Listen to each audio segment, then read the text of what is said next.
We're beginning our coverage with the Bengal showdown. Home Minister Amit Shah is in Bengal for a two-day visit, his second to the poll-bound state in a week. He's visiting Bharat Sevashram Sangha at Raj Bihari Avenue in Kolkata. He's then going to be launching the fifth and final phase of BJP's Paribartan Yatra from South 24 Parganas. Amidst the raging debate over the CAA, Shah is also scheduled to have lunch with a refugee family in Narayanpur village in the district. This particular lunch is being seen as an outreach to the refugee community ahead of the assembly polls. Remember, Shah during his last visit to the state a week ago had announced the process of granting citizenship to refugees is going to be starting once the COVID vaccination drive is over. Polami is now joining us live for the very latest on this. Polami, if you could walk our viewers through this entire Paribartan Yatra and the BJP's walk ride right there in battleground Bengal. Over to you. Well, today Amit Shah has, of course, started off already on his visit. He landed late last night in Kolkata. He has already visited the Bharat Sevashram Sangh in Kolkata city itself. It is a Hindu charitable organization. He will be headed to Kapil Muni Ashram after this, which is in Ganga Sagar, and then he will be headed to Namkhana. Again, that's Kakdweep, where he will be flagging off the fifth and final leg of the BJP's Paribartan Yatra. This is in the district of South 24 Parganas. Now, we're talking about a region today that Amit Shah is visiting, which is not traditionally voted with the Bharatiya Janata Party. It is a Trinamool bastion. You're looking at South 24 Parganas, North 24 Parganas, and Kolkata, which have voted in a majority fashion with the Trinamool Congress. So he is, of course, taking that challenge head on.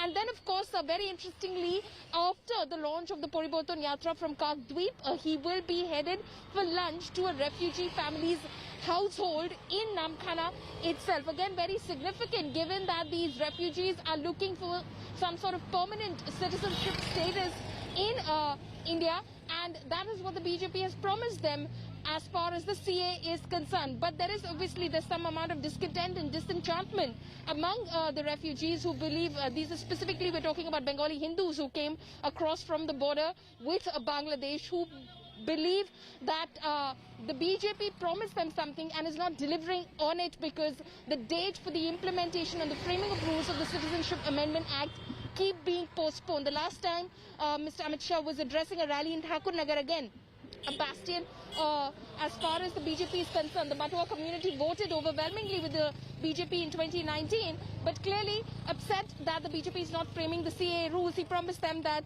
the CAA will be implemented, the law will be implemented on the ground after the COVID vaccination drive is over. Chetty, back to you. Stay with us right there, Paulo. We are coming back to you. We've got Prema Rajaran also joining us on the phone line. Prema, Polami spoke about the raging debate over the CAA. Amit Shah is also scheduled to have lunch with a refugee family in Narayanpur village as well. How does the TMC respond to all of this? Well, for the Trinamool Congress, they know that it is BJP's roadshow or BJP's Paribartan Yatra that they're focusing on, and something that the Trinamool Congress cannot stop at this point in time because the BJP is very determined to make inroads into West Bengal, and for Trinamool Congress to oppose it in a big way would Trinamool Congress is threatened. But having said that, Trinamool Congress, of course, is waiting and watching to see what the BJP's move is. This is the fifth leg of the Paribartan Yatra, the last leg of the Yatra. And of course, for the BJP, they want to send out the strong message that they want to look at the refugee votes, the Hindu votes, which is quite a sizable population in Namkhana, where the Paribartan Yatra will be starting from. And of course, the minority votes also, which is about 30% in Namkhana area. But before that, we must mention, Chetty, that Amit Shah kickstarts his two-day visit to West Bengal with the Bharat Sevashram Sangha, where I am at right now. And after that, he will be going to the Kapil Muni Ashram in Ganga Sagar, and in the evening, the Aurobindo Ashram in Kolkata. So clearly for the BJP, visiting the ashrams is more than just about a visit, but also sending out a message that it is about the Hindu population that they're thinking about. And of course, for BJP, the last leg of the Yatra, very important, and which is why we're seeing Union Home Minister Amit Shah's visit here in Kolkata. Back to you, Chetty. Absolutely, Polami and Prema getting us all the very latest that is coming in from battleground Bengal right there, right ahead of the assembly elections.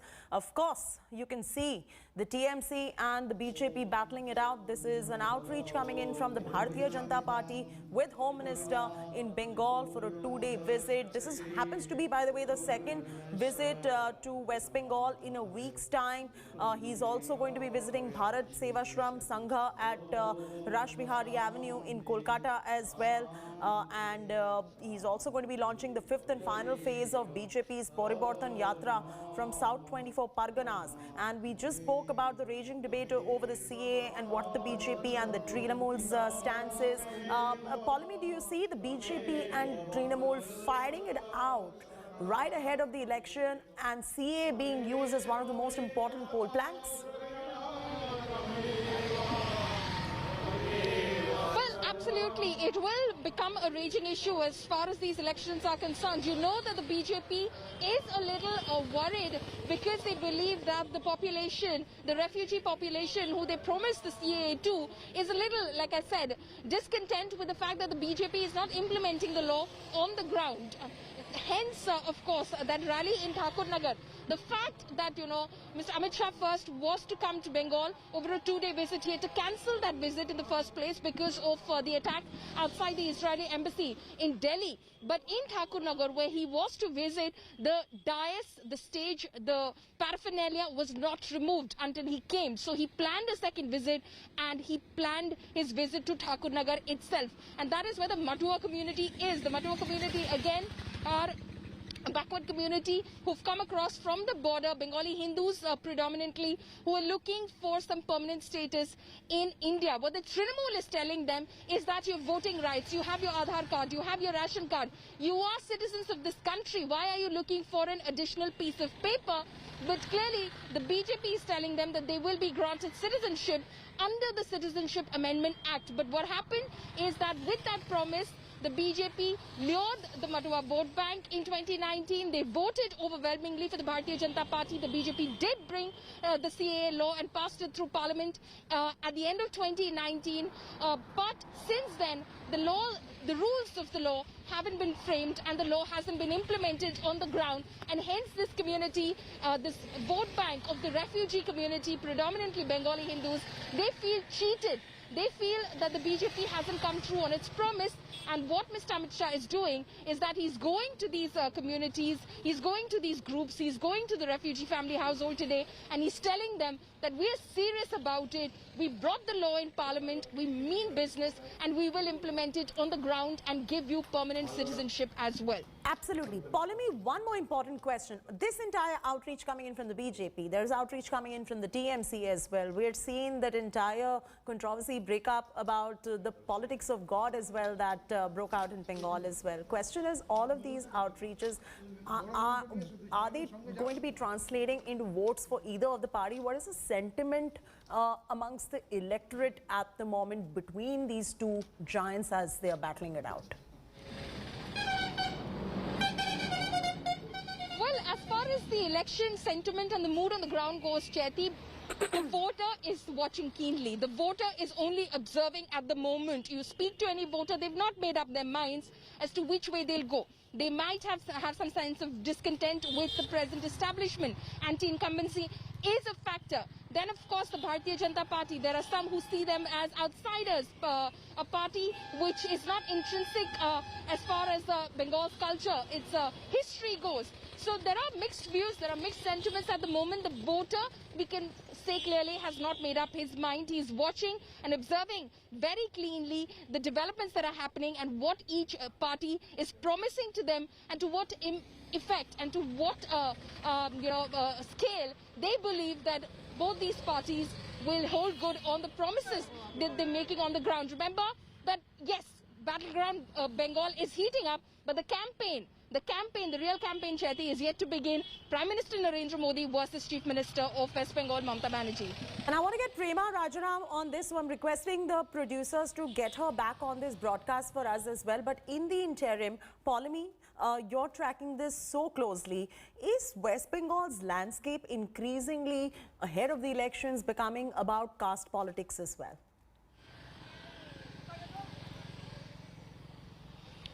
You speak to any of the experts on the field, those who've been keen observers of, the political happenings of Bengal over the years, they'll say that it is quite new.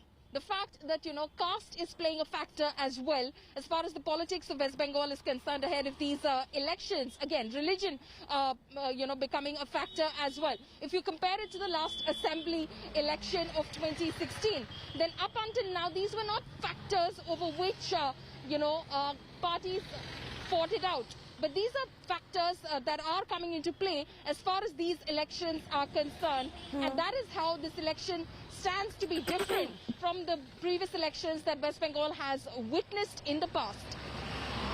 And the BJP, Polemy, since you track the party, they've performed exceedingly well as far as rural Bengal is concerned, especially in the SC/ST community as well. How's the Trinamool countering this particular vote bank that they've managed to garner? I know I need to bring in Prema for this. She's tracking this in much detail. But until we have us, why don't you respond to this one?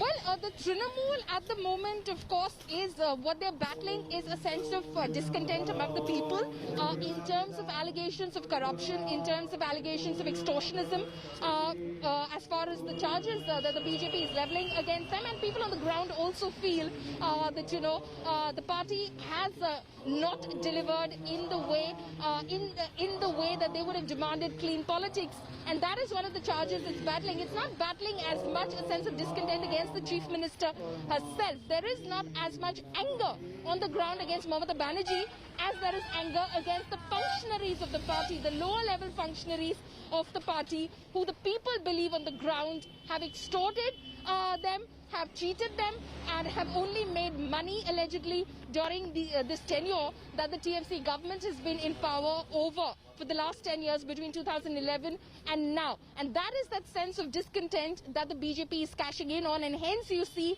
that the BJP will talk about factors like corruption, it will talk about tolabazi, again extortionism, and of course a lot of it is being pinned at the doorstep of Mamata Banerjee's nephew Abhishek Banerjee, and hence you find Abhishek Banerjee being mentioned by the Bharatiya Janata Party in most of their rallies, roadshows, speeches that their leaders are making as well. Interestingly, of course, religion has become a factor as well. While the BJP is, going out to, the electorate as a whole in South 24 Parganas, for instance, or otherwise as well, they do realize that as far as the electorate is concerned, it is primarily the Hindu vote bank that they're targeting in terms of their visits, their speeches, and the way, like Prema was pointing out, the visit has been planned around for Mr. Amit Shah today itself. He's going to the Bharat Seva. Polemy, you've mentioned a very important point in my conversation with you on the Hindutva campaign of the BJP, the sustained opposition to the state government and their alleged high-handedness as well. Has that really helped the Bharatiya Janata Party to create a strong sense of anti-incumbency on ground? Are you sensing that happening, or is the BJP still far away from that goal? Well, as far as anti-incumbency is concerned, that's a completely different campaign, Chaiti. Like I said, it is the campaign against the Trinamool government, making charges against them of corruption, of extortionism, of looting the people on the ground.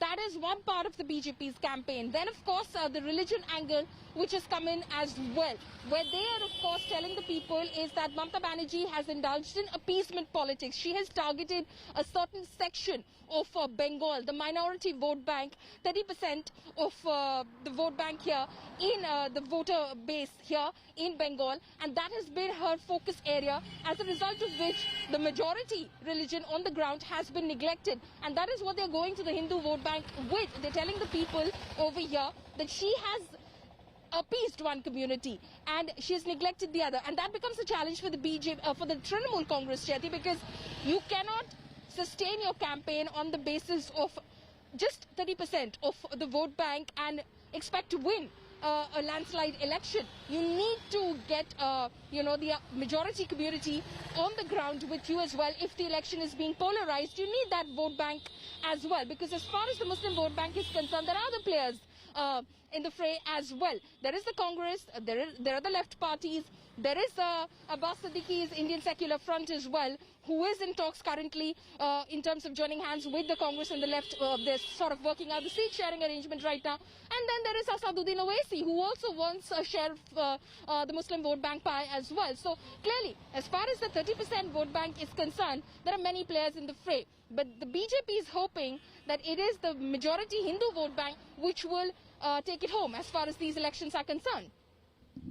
That's Paulomi breaking down everything that is going on in Bengal right now ahead of the assembly elections. This is Amit Shah's Mission Bengal we're talking about. Paulomi, stay with us.